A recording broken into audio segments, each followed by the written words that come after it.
Hello everyone, welcome to the lecture 2 of Introduction to User-Defined Data Types.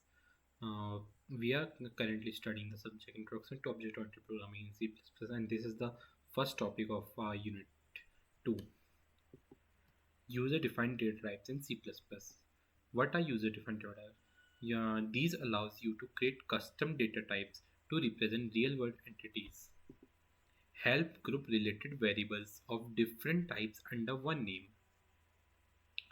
Okay, so the user-defined data types allow us to group uh, related variable of different types like integers, character, float, double under a single name. C++ support four major user-defined data types, which are struct for structure, union, enum, and class. These types improve data organization and program modularity, also increase the efficiency of our code. So now we will be studying about structure. Structure. What is a structure? A structure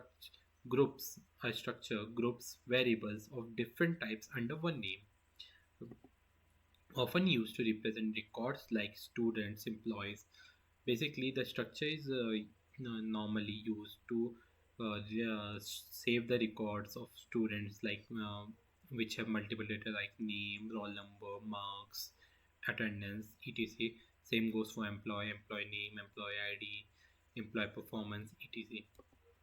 Members are public by default and accessed using the dot operator. So when we create the structure, we can only access its members through a dot operator. Enhances code readability and data management. So here is an example also. So basically, structure enhances the code readability by grouping the variables together, and also helps in the data management. So here we can see a structure student with int roll number, character for name, character array for a name, and float for marks. This is how we define a structure. Next topic is union.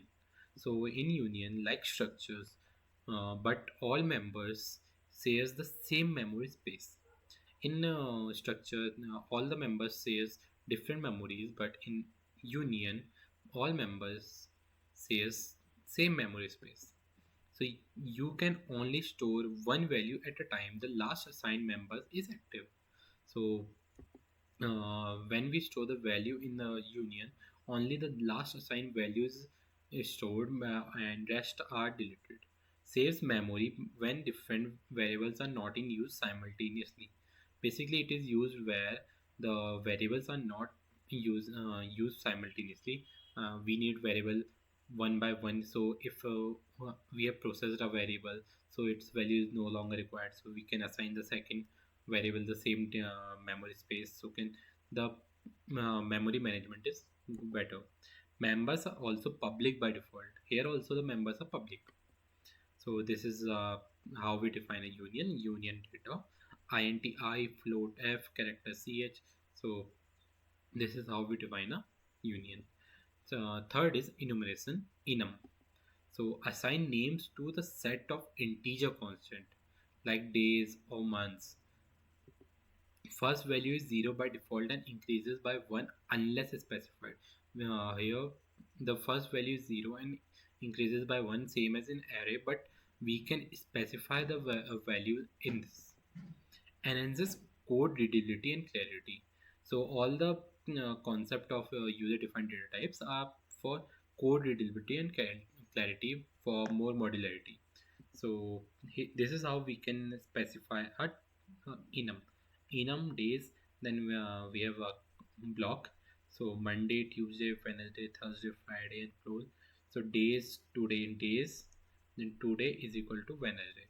So whenever we will access today, it will give the value of Wednesday. Classes.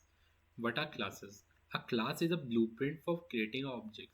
In object-oriented programming, a class is a very useful thing because whenever we create an object, it is required to create an object. Groups data, members, and functions together.